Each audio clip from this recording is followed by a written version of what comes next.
Malawi Brief. Lawyer Kamangira wabweranso ndipo mwazina pa nthawi ino walankhulapo zokhuzana za mlandu wake komanso vacancy imene yatuluka mboma imene akufuna kulemba ajaji ndi zina zambiri. Tatiyeni tikhale limodzi. Koma mukundichedwetsa ndi kulimbana za corruption. Corruption should not have been a problem. For tonse tikuyenda tizidana ndi corruption, then we need to rise up and deal with it. Tithana nayo. Koma chifukwa kuti simukupanga rise tikuchedwa, you're delaying. Chifukwa kuti anthu munguonerera, you're just watching. Munthu amapempha Mr. Mpanda amapempha my details GoFundMe. I also sent account numbers and Mpamba and Atomani for Malawi for amene mwina akuona kuti apange contribute in forex ndina yake. We have to be very realistic to our situation in Malawi. So we want to open to everyone. It is an opportunity. Yonena kuti mukhale nawo mupange nawo participate kupulumutsa ku Malawi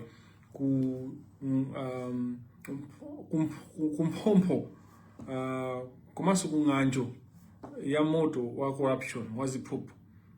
So you should not be musakhale anthu atulo kumaona kuti ineyo basi ndipange contribute kandalama kangaka ndi mavuto ano alichoncho pa level imene chifukwa chonena zoti kumalawi kukuli ziphuphu. So you have a chance to catch the snake called corruption by the head, because judiciary kuja mweche ndi kumuntu kwa chani kwa corruption, in that iwo ajama panga corruption yawo komanso amateteza corruption ya ma institutions also, including the private sector. So if you're dealing with that corruption, I summarize these things. Mazakamba kumambiro kwa week kwa sabatai kunena kuti mwezi wa March tipanga focus ndi public lectures, tizipanga ma public lectures. So ma live angakhali timangone ngati tipanga za mchezo ndi ma lecture ndi kuma last year I specifically had public lectures which allows audience kuti ifuse mafuso ipange comment.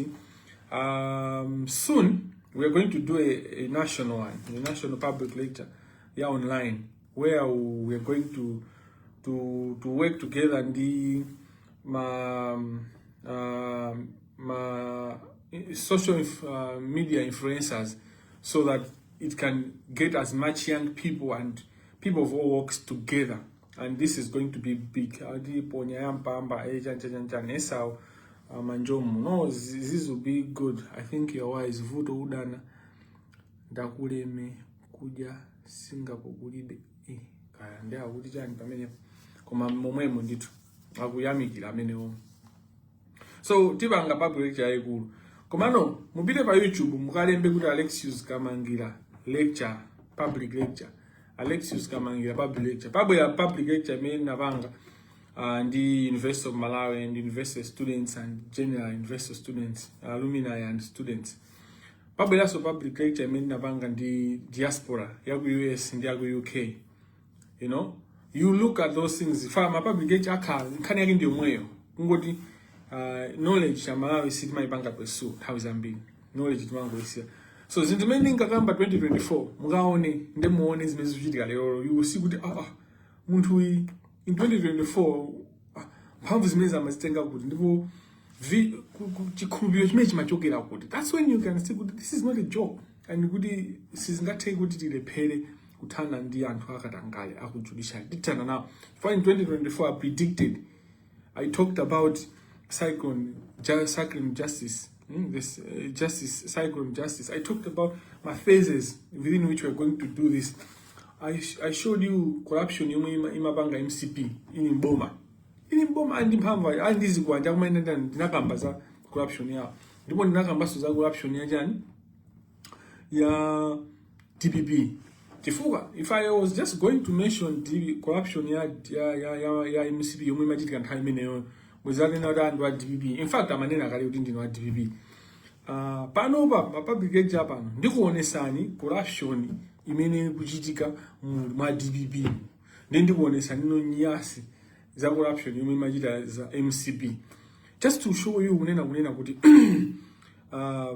zomwe tikukambira zina hope wakunena kuti ndafika bwanji mafuna allowance. Corruption imetuninayo is consistent. Is the only consistent thing in Malawi is corruption. The only chinthu chimene chimachitika mokhulupirika ku Malawi ndikuba kumene kumachitika zipani zonse. Palibe kuchipani chimene chingakuze kuti ifeyo nde kuba sitimapanga.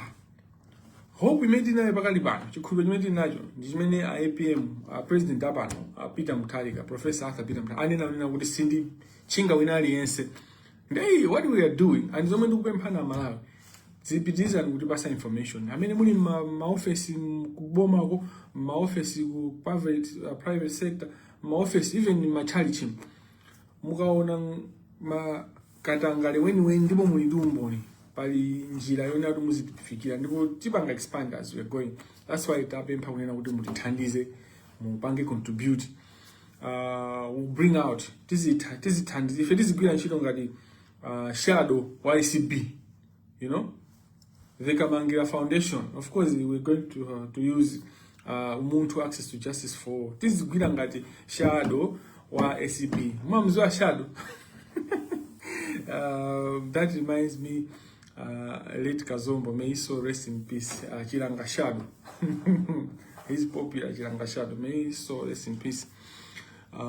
Singakampe mbili koma anali munthu onena kuti amacheza ndi wina aliyense of everything that I remember him for. Onabo Kazombo amacheza ndi wina aliyense, amacheza ndi wina aliyense at that level, at every level. He would chat with everyone, he would open up to everyone. Neyo ndikhala shadow wa ACB, ifeyo institution yathu ikhala shadow wa MP wa ACB. ACB ja chonchi juzi ife tizipeza kuti tikulimbana ndikani kodi tikulimbana ndikatangale ACB just kumadapo kuti kuti awawa bwanji kuti tizapasa pressure ACB. ACB director achembezi tapanga defend pa public tanga kuti yayi musasokoneza anthu ena ake akupanga uku kuti mwachose musachose kufuna achembezi omwewo ndefeyo achembezi tizapezera information kuika pambalamba ndapa kwachisa manyazi kuti ngati simupanga act ndekuti niyo mupanga promote your funding and if sitimatenga public funds sitima ku parliament kuti sikumakhala budget yathu yopangira yomenyera nkhondo ya katangale. Hayi tizingopanga anthu awafuna kwabwino azipanga tikakhala takula institution yathu yakula tizaona kuti kodi zizaenda bwanji anthu azataona kuti kodi anthu adi akusintha Malawi. They will have no choice, you know, they will have no choice but to support us. Ndikhala shadow wa ACB. What am I driving at? Corruption imene imachitika ku Malawi, imene imachitika ku Malawi ndiyo kunena kuti imationonga tonse, imatipweteka tonse. We have an opportunity to deal with it apapa pamene judiciary taika nkhwapa. Judiciary yetu ili mpatipati panomaso suti nena kuti ikupumira indiphuma zaphuma zonse mtima uli pa constitution chonchi madzi achita katondo ikumira. Corruption yaku judiciary ikumira. So the moment the corruption, the ship ya corruption, bwato la corruption yaku judiciary itamire yonse kuti chubwi ngati Titanic. Before it was huge, it's a Titanic. You should think of it as a Titanic. The judiciary, the SCB, kupikisana kuti amenya akulimbana ndi corruption when in that. We can destroy corruption as if US destroyed Iran. Well, I don't think US destroyed Iran, and I don't support war. I don't support war. I don't want to comment about Trump because ndini mavuto okwanira kumayo ndini mavuto okwanira and mavuto Malawi. Let's talk about Africa. Yeah, let's talk about Malawi, please. Titanic ya corruption yamuna Titanic chimene chaku judiciary pamene chikumira muziwe kunena kuti zisegula zinthu zambiri zani zisegula. Anyway, Anzikamanda, Achikopa, Amadise, Akapanda, Akenmanda, Kenyatta Nyirenda, Amdeza, Amvula, akuzawa kuti nthawi yawo yatha, and they know that they are going to leave the judiciary. by force by fire. Anzikamanda mpaka na pano sanapange retire. I mean sanapange retire and sanapange resign as we asked him. He hasn't stepped down. So we are tukupangira ndi kabomba Malawi. And kabomba kamene kamuka konda. Tukuzoda Malawi mbili ndi mkwiyo wanu ndi mmene makoti akuyendesera zinthu. Ndeti pitatu kukoti kutika tikatseka makoti amene wa kuti mpakana a chief justice ndikagulu kawo, you know, tiana tawo tonse tianapiye tawo tonse tokuba tichoke ku judiciary kuja. And tikango fana tunaenda ba ukaikira. Kuma that's what happens when the movement is happening, because the makana amene akuchitika baba ndi chofuna kuti basa jani a beautiful victory, you know, a beautiful victory. Zili ngati mpira kauti timu imozi ingochinya ingota sukoma koma timu ina imakaya wina basi imakhaudi ya wina. Komano mmene inachitikira ngati World Cup ya 2022 ija yonena kuti Argentina ndi Messi akuwina 2-0 kena kubasi Mbappe kuzangochokera waikamo uzayikamo so 2 mina 2-2 kena ku Messi so kuzachinya ku extra time uso Mbappe so kuzachinya so hat-trick pamene pali uzapeza kuti mpaka na mapenalty mpira ujo unobirika you know it's God as the best final. So makana amene akuchitika baba, it is the divine force trying to give us a great victory. Mulungu akufuna kuti basa kupambana koposa. Ndimachula Mulungu koma simachula Mulungu ndikukhala pansi. Simachula Mulungu ndikusachitapo kanthu. I mention God but I go on ndikutira show kusaba pang'ono kwatukwana za nkabudula majaji ndikupitaso ndikwabwesaso mbondi kwazo kuti zichoka napa. And that's so inesima kamba za chikhulupiriro kapena religion ngati anopium yokuti munthu upepere nayo kumangora Mulungu ndamene akuziwa ndi kuti chani. So people need to understand that. Is it Thomas Aquinas taught us kunena kuti when you pray, you should pray as if everything else depends on that prayer. Pamene mukupemphera, muzipemphera ngati kuti china chilichonse chayima pa pemphero, kuti kupanda pemphero muli chabe. Komanso Thomas Aquinas amanena kuti when you work as if everything depends on your work, that nothing else, you know, controls that. What I'm saying is kuti komanso ananena Thomas Aquinas mukamagwira ntchito ndi mtima wanu wonse kuti palibenso china chilichonse chimene chingakuthandize ndi moyo kupatula kugwira ntchito kwanu kumene mugwira ntchito. So you have to balance up those kuti mukamapemphera mupemphere ngati kunena kuti basi moyo wathu kupanga depend up. Maso mukamagwira ntchito muzigwiranso ntchito mukamamenyana ndi Satana amene kapena kuti chirombo chimene chichi wina wake amanena unena kuti mkango okay mtsana pitene pamene po ndimalizise point yonena kuti tikamagwiraso ntchito tikamamenya nkhondo yolimbana ndi katangale ndi ziphuphu tikuyenera kunena kuti tilimbane nayo ndi mphamvu zathu zonse mozipereka ngati kuti Mulungu sonse zikumukhuza izi nzaifeyo ndi zapaziko lapansi pano basi izi zikutengera mphamvu zathu toka ngatiso kuti pemphero licha sizikugwirizana. That's how we have to live and how we have to live our lives. To preach on Bilo International, I recognize you, a woman of great faith, you know. Wina wake amagamba unena kuti, you know, zimene zachitika iweyo Kamangira, you don't understand. It's funny what's going on with kuti pakana pano wabe anthu ena ake makamaka amu legal profession ali akumyata abe nkhani ya corruption anthu sakuyikambabe ndamanena iwe kumala kuti zimakhani ngati kuti ka judiciary chayima ndi ngati mkango unena kuti anthu ukangofika pamalo alesa amangomyata ndi king of the jungle kaya ndeno zame zachitika zizonena kuti waupanga poko iwe waupiza kuti mkanjoja waugwira zolakwika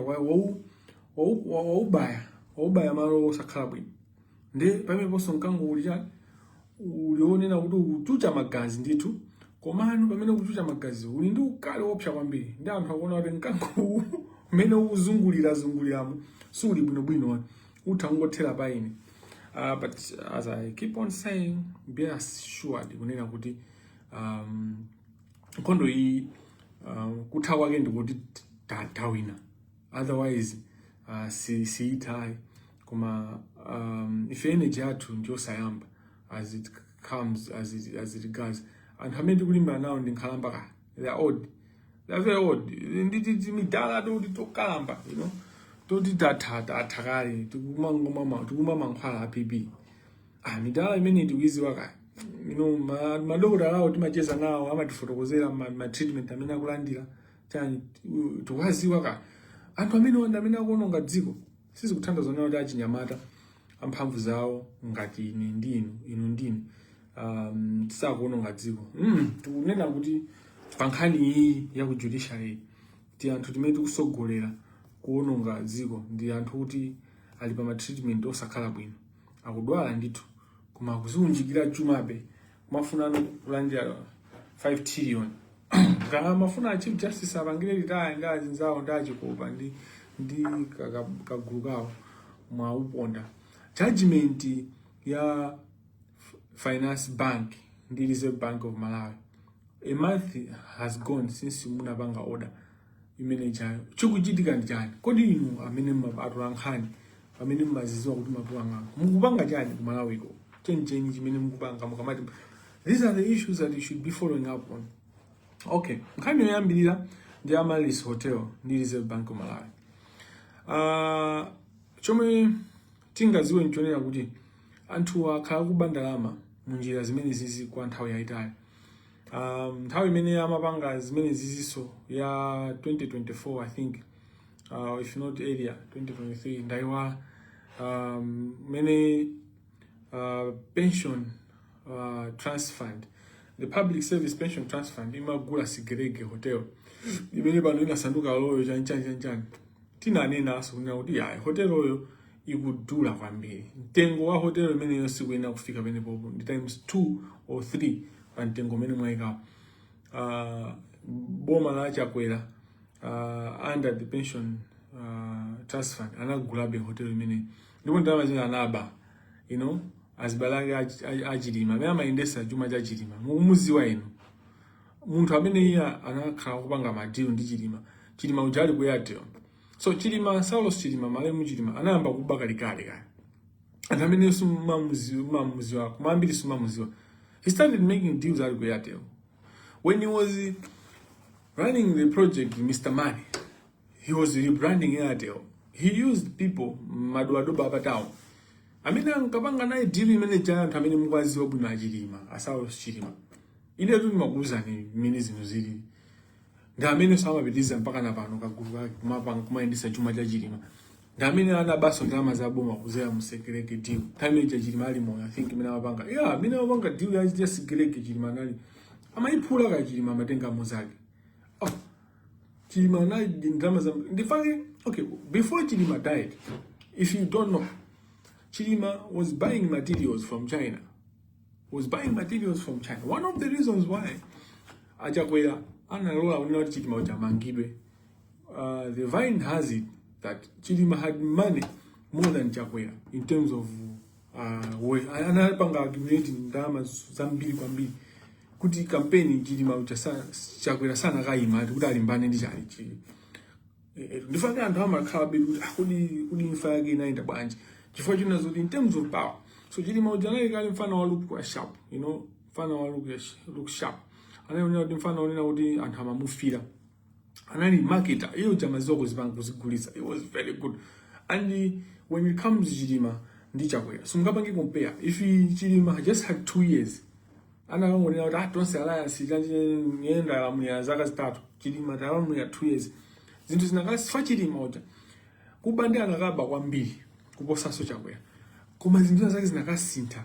That's the difference between Chakwera and Chilima. Late Chilima.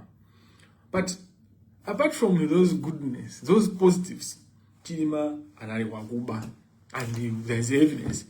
Kesi imene achankaka masa achankaka anaipanga withdraw ku parliament. That case has all the evidence. I have the evidence. I saw the evidence. Munthu amene uja amene kumangidwa anatenga ndalama kwa sata zimene zinali zolakwika and zinali zopanga. So ukaonanso defense yawo imene Kumbo Soko achina Teo achina Emmanuel Teo achina Bright Teo amapanga amabweresa pamene paja achina I think Kapale Senior Council. Defense yawo inali ya kamikaze. Maziwa kamikaze. Bomba la Tinkean. You know, suicide bomb. What they were saying, they were not saying, what was going forward was, you know, Namafuna Ule zomwe zimachitika ku council, Malawi Defense Force Council. Malawi Defense Force Council, ndi kabungwe, majeno, army generals, imene chair wake amakhala president. In this case, anali Chakwera. So Chilima had information and the documentation. That's zimene zimachitika kumene ngoko, and who was giving the orders in terms of the deals or else the expenditure, the mapurchase anzida za nkhondo ndi zina zotero zomwe military mapanga mu period imene jayo. So Chilima was saying ndizo tusatu zinthuzi. That's the reason why they made a deal ndi Chakwera kunena kuti izizi zidani zitusidwe kuti amene kuti kesi itangoipangani withdraw because they didn't want that to come. And amene anapeka pressure sana iso Chakwerayo anali majeno maame jeno chifukwa chani ukaona bwino Chakwera corruption ya Chakwera and that's why Chakwera is ndionena kuti ena amapanga corruption akapanga corruption amakampasano yo chandrama koma Chakwera was never in my investigations and what I know. Chakwera was never pamene bobo yeyo mpoto wanyama ucha chonchi iye ndi kumatenga chonchi Chakwera chama sakhala ndoti ndichile kuchira maina a minister Chani atenga Eugene Ntuli 5 atenga ziwiri ampasa Chakwera ndoti Chakwera waika apa kenavo a minister Chani atenga Chani akatenga Ntuli 10 ndoti atenga 4 ampasa Chakwera. Means in the end the biggest beneficiary of the corruption under government Chakwera Chakwera wasn't directly involved.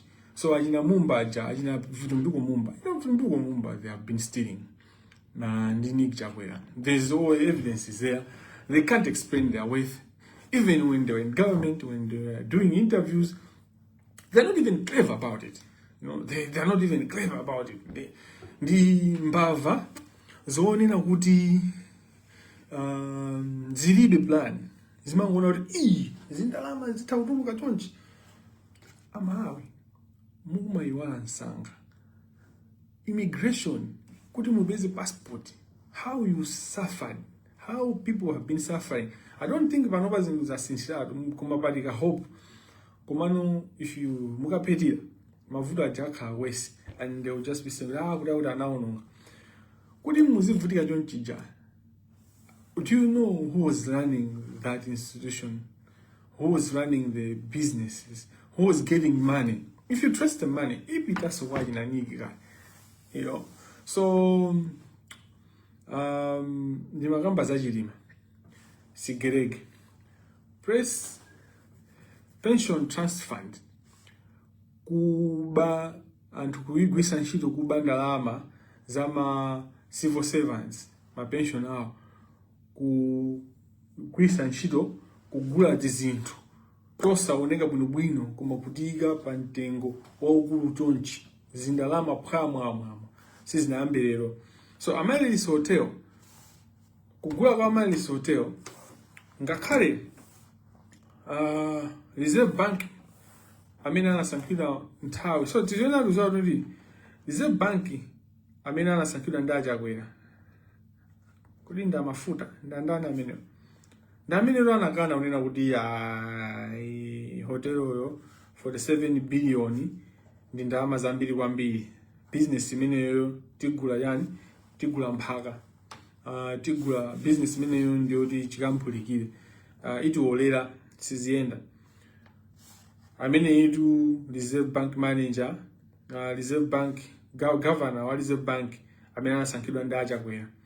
Ndinazanena dzulo mene makamba za amalitiri kuti ifeyo lero tukena kukhala amalitiri omenyera nkhondo ya Chani kodi ya corruption. Komanso umaliri wathu city we're not going to lose our lives because these use safer weapons like Facebook. Titakhala kuti ali ngati kuno ndikumaponya zipolopolo kumagwira ntchito ena nkumanena pa Facebook koma pa Facebook potu zinthu kutani kuti zikutheka ndithu ndipo zitheka 47 billion ndimakamba kuti one of the positives about Chakwera government amasankha anthu oyenerera mwambiri amasankha the right people. The only problem is kuti samalola kuti anthu achapange decision ifo yeyonso analiso munthu ombambwana okanika kupanga decision. So ndikudabwa kuti posankha apa ndi zinakhala bwanji koma paja anayamba ndi Achilima anyamata ochenjera down. So Achilima aja mwina anathandizirapo chifukwa it got worse when Chilima died. It got worse. Like it just seemed like there was no president at all. But anyway, Chilima iso wabira Malawi kwambiri. Samai wale chimenecho. Ndikamamuyamikira Chilima. Musamai wale kuti mkulu amene anababa kwambiri. Malemu amene wanaba kwambiri. Ndipo mukamapanga katangale sikuti mukazamwalira ndi tizasiya kukamba za katangale wanu. Izozo ndi muleke. Chifukwa chuma chimene chikwena chipangidwe recover. I keep saying that. And majaji osewa amene ali okubawa alina chikobawa chuma chimene abanga accumulate ka ali moyo tikwanisa kuwapitisa kuchichiri ka ati mwalirira munjiramu. Of course amene omwalira saziwika ali satha kutisiya sikunena kuti amene wanamene atisiye atha kuzakhala mpaka na zaka 100 mulungu amakhandi njira zake azaone judiciary yopanda yopanda nyasi judiciary yabwino. In fact amene kuti asungidwe moyo wautali anthu amene wa komano inde zisachitika mwasoka kuti atisiya chuma chawo chikwenda tichipangirikava. The fact kuti amwalira sizikuti nde kuti basi zimathera pompa ayi pali trust fiduciary obligations zimene timayuza malamulo okuyang'ana ndrama tusimaso awamba ndalama simaso it is even ndrama zimene anaba chair abakili munuzi titha kuipanga trace lero ndi ma profit yake pana kuipeza lero utakhala kuti dziko lija tikufuna kupanga zimene zozo we want to recover ndrama zimene anaba bingu wa mtalika tikhoza kuzipanga trace ndikuzipeza ndikuzipanga recover if we are serious as a nation. Ndama zimene anaba Joyce Banda the same way. Ndama zimene anaba ngata APM nthawi imene first term ichi ngati zilipo tithaso kuzipanga trace pano zipanga recover. Zachakwera ndi nzamwamwamwa tikuziziwa zili fresh panoba zili fresh because that's kuzipanga trace. So we just need all these things. Mapokoso osewa makonendram osewa. We just need to first fix the judiciary. Ndine chimene chimandisangalatsa nchonena kuti zimakhala bwino anthu kuwaonesa kunena kuti tisamanamizane asitapange pretend. So I have put the president of Malawi, the former presidency, and all people that have got responsibility to fight corruption and people that we pay them through tax yet to fight corruption. Taiga pampeni kuti aonekere kuti anthu asuti amafuna kuthana ndi corruption. It's just lip service. So kuyambira 2024 that's what we expose them to the point where it's very uncomfortable for them because taiga pampeni ponena kuti zikuchita kuonekera kuti anthu atu sikuti cholinga chawo ndi kuti athane ndi katangale koma iwo osali momo they are benefiting from the corruption. Amarylis 47 billion boma la Chakwera mafuta o governor one time manager anakana 2024 oti mene mundu zati 2025 47 billion inali ambiri mu 2024 mene mu 2025 130 billion inali yochepa kapena inali yokukaniza. So you can see kuti umbava mene abweresapo IPM leadership IPM Attorney General, Reserve Bank, Governor, the Minister of Finance, Manamveka. Umbava want to agalu, umbava what I don't care. Why have I mentioned now the Governor and the Minister of Justice? At first, Maungambaza, Frank Mbeda, the Attorney General. Ni madigi atuone reaction ya anthu amene wawa. A minister nda Patrick a minister mwanamveka nda Patrick a reserve governor mena apangira behave zaonekera unena kuti anthu amene wawa dilo alimomo chifukwa ndalama singatuluki ku reserve bank kuja anyhow akwena kuti a Patrick wa akhale alimomo uku a minister of finance sizingathekeso ndalama kutulusidwa ina iliyonseyo especially 90 billion mpakana kutuluka 90 billion a minister of finance osakhuza. You should go back to hazards or the parliamentary TV. Mukaone zimene anayankhula a minister zokhuza Amarylis hotel. Zinali zosagwira mtima sana uniki okhuzika sana uneka mangu. Ine what I was waiting from you. Aona bo mwanamveka andi mundiyankhe anthu ankhani mupite mukafusa mukani oti Kamangira aonena kuti he expected you to say one statement which is all institutions, finance institutions, gwira ni ndalama zimenezi zinatuluka zigwire and freeze those accounts, freeze all those financial institutions, gwira ni zimenezi those ndalama zisasunthi. That's what I expected Mwanamveka to speak in Bayern, but he didn't do that because it's part of the deal. Yeah, so Mwanamveka, you should clear yourself. Gwira ni ndalama zimenezi Patrick chimozi timakala tatanu tija tinali tima smoke screen iniyo mote mundiuze chifukwa choti nisakupanga punish according to financial act. Come on, there's no reason. That's why mpaka napanopa Jesus anayankhwenya Jose. Jesus should be arrested. 90 billion yathu ili kuti 90 billion imene ili simuitenga simuinunka kulakulu 90 billion imene sino ili naipulumusa basi. Mungu peze kuti mwatupa manja iyi mocha nayo manja ngati in fact APM is being too soft because by now maila ukhali mocha kali manja ndipo panopo we are being patient with APM sitikufuna kumpanga accuse kuti na Yesu alipa deal chifukwa tikuona kuti zoyankhula zake zili moto ndithu komanso tikuona maonesa kunena kuti munthu there's something that he wants to be done in this country. He wants the country to be different. So we are giving APM nthawi kuti tiziona. Koma APM akunena kuti 90 billion mubweze ndipo zausilo amadani lazo. Alinachiza ayankhe milandu pankhani ya kutusa ndalama. Awawa attorney general afotokozi. Fa attorney general kala yawo. Anena kuti muonezi ndipo mukaona zimenezi you should deal with them. They didn't say even maybe you can do, but he said you should deal. So you should read kuti analisona wali momo ndipo amaponesesa kuti business cheta iteke anyamata Amarylis hotel tukwaza wena amakhala we know their bank accounts, we know ndalama zimene amazisuntira. Whatever they are going to do ndalama zitizipeza and isiti kufuna kuti timvezi naye koma tikufuna kuti reserve bank ipange recover ndalama zathu. Reserve bank is run on taxpayers money. Ma transactions enali wose Reserve bank imapanga form, imapanga approve. So there's no way ndalama zimene zingapange disappear. You have to give us adinaye bima asatila amene tukumpasa mpata. We're giving Katanga is killing Malawi. It has been killing Malawi. Panopa Malawi we are trying to resuscitate it. But Malawi is dead.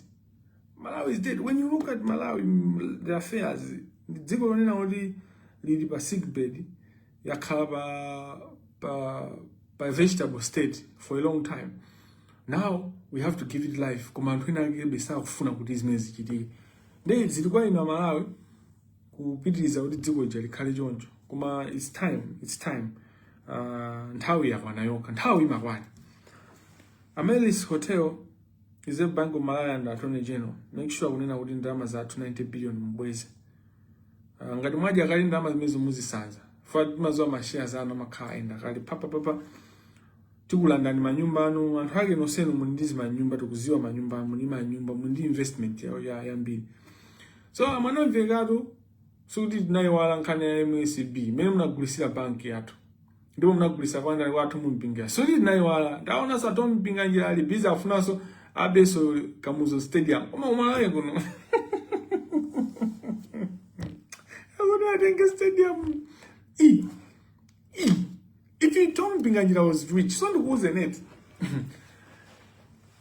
Tikatana ndi judiciary head nizakuyalira ni bwino Tom Mpinganjira masama mena abanga Tom Mpinganjira umbavu wake namba kalikale.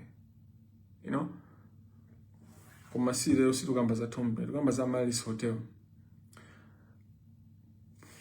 Anthu amene Amarylis Hotel kodi sikuwa ujini ya Malawi boma ya Malawi likufuna hotel resident now, like why would you want a hotel like you mimi jema kukwanirani tima lodge mino mzipangalani ma lodge a hotel. These are private institutions, like, you know, kodi civil service in the union. Who is the chairperson of the union? Why are they quiet? Are they part of the corruption? Now I'm wondering, and how many amatsogolera union ya ma civil servants? Now suda kumaja now ma billion ya many for the akalajide kwambiri akutafuna jibanzi cha chikulu kwambiri. That's why they are being quiet. There's no another explanation. You can't be playing with this nation like this. Like, I wonder, ndikamaona corruption ina mimi machitika ndili mwana unachita fashion mazindika pano pamene uzindikira mafunso langa ndona kuti makolo athu inu anthu amene akulu, how have you survived in the face of this corruption? How do you go to bed makhala banji kumalola maona corruption imene ikuchitika kusapangapo kanthu andi basi moyo nkumangopitirira ndikumadya nsima ija ndikumanyambirira mpaka kunyambirira mbaleja suzu wose kumwera. How? Because some of us zimene zizitikaziona mtima huu mabwera pakhosi hapa, you know, like mtima huu mabwera hapa timakanga kuti mbatata kwamaja mbatata ija ndiye akutimba pakhosi. That's how we feel. We try, and it's not easy for us to survive, you know. Your corruption can kill us for us just knowing what you're doing, how you're killing the country. You know, when you look at Antogwira Nchito Mboma, many alili osauka ambiri 90% ya anthu amene amagwira ntchito mboma ndi anthu amphawi, ndi anthu amene amalimbikira ndipo ndi anthu kuti amavutika, ndi anthu amene kuti even kuti agule galimoto. It's not easy. It's a big achievement kuti apange asave. Ambiri akudalira katapira, ambiri akupulumukira mwina akulima ako mwina mali kuti chakudya chokha sakufunika kuti agule, koma munthu kuti agwira ntchito mboma molimbikiraso. These people, when they retire, they amene mukabera ndalama zawo fa mabilioni amene anthu amene it means kuti pension yawo simaina kukhala yabwino kwambiri than it should be. So there are a lot of prudential issues that we're dealing with even before talking about Amarylis Hotel being bought. Kuti anthu afuna agule athawise 90 billion imene, even before talking about ndalama za sigereke zibwerere ndalama zimene zizi tukuyenda zipangirikapa. The way the fund has been running, it has been running to save the elite. I mean, akupanga run fund you, akuboard ajina chisanzo, ndi azinza, anyinongo. How do you sleep?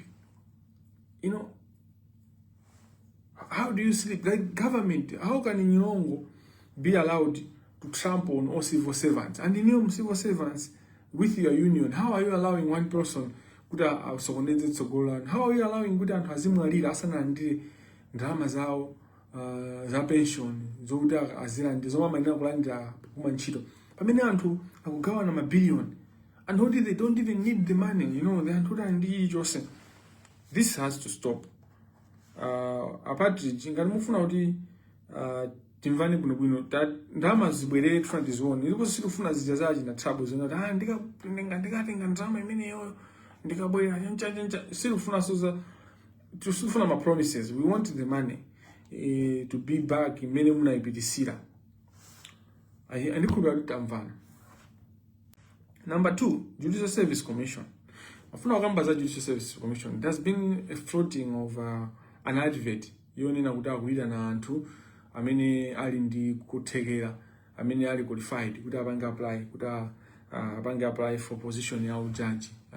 Majaji akufunika ku Blantyre, kunzuzu, kuzomba ndi kulilonga, which are big registries for the High Court of Malawi. Now, toyambirira ndionena kuti anthu ambiri ayankhula Kamangira. Maybe 70% of comments that I've seen on this issue is Kamangira, Alexius Upange apply, you should apply. Even people that are, you know, are in senior positions within government, you should apply. This is now the time to fix the judiciary inside out. I qualify to be a judge. because by I think 27 March, I'll clock 10 years at the bar. I've earned enough experience. I have a master's. I'm a PhD student. I've done so much advocacy in terms of improving the law in Malawi, in the prisons, improving the law in criminal law at large, on the issue of the death penalty. A lot of advocacy. I've done a lot of advocacy in disability rights in terms of my legislation. Malamulo onse amene apangidwa okhuza anthu alumali kuyambira Disability Act yapano pai, Mental Health Act yapano pai, Disability Act inaija. I have contributed my expertise at large, in many stages of that process, and also not just expertise in the law itself, but even in the strategy advocacy, engaging Parliament, engaging Minister of Justice, engaging the stakeholders necessary. So I am qualified to be a judge, to participate in the interviews and be considered by the president. But I'm not going to apply for this. And people need to understand that. You can't one breath be fighting the judiciary, kushoke corruption and transbanga zinzimoine here. Kenako, kobela advocate, ukubanga apply. Then you lose out your neutrality. You lose out. Kudi umabanga fight on principle. It's like you're trying to tempt other people to create space for yourself, one. Second, being an activist, being able to write a post about Amarylis Hotel, transaction ijandu kukota, zindu kusintiratu, drama zijandu beza uti, antwaja wone drama zizuwapu misa 100 billion. That's not a joke. That's a lot of influence. That's something that even a judgment might not be able to achieve, because by the time you go to court and the carnival drama is that offshore. What I'm saying is, as an activist, I'm powerful enough. People undermine activists. That's the problem. I know activism, being an activist, but you just have to look around me. You just have to look what I've been able to do. You just have to look at what the influence that Timothy and Tambo, the Trumpists were able to do during that time. They being able to see the direction within which the population wants and moving that agenda and having the people support. That kind of thing. That's how powerful advocacy is, being an activist. The kind of influence that Sylvester Namiwa has had, despite the challenges, despite all the, the shenanigans and all that. That's powerful, and people should stop undermining being an activist.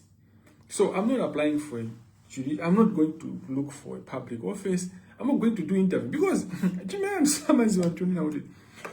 Or Chimene and Saguganis are tuning out. The moment I just go to Miss and Vieni, Quaicha, Cancer, I didn't sign best for God. And I would well, was silent best application.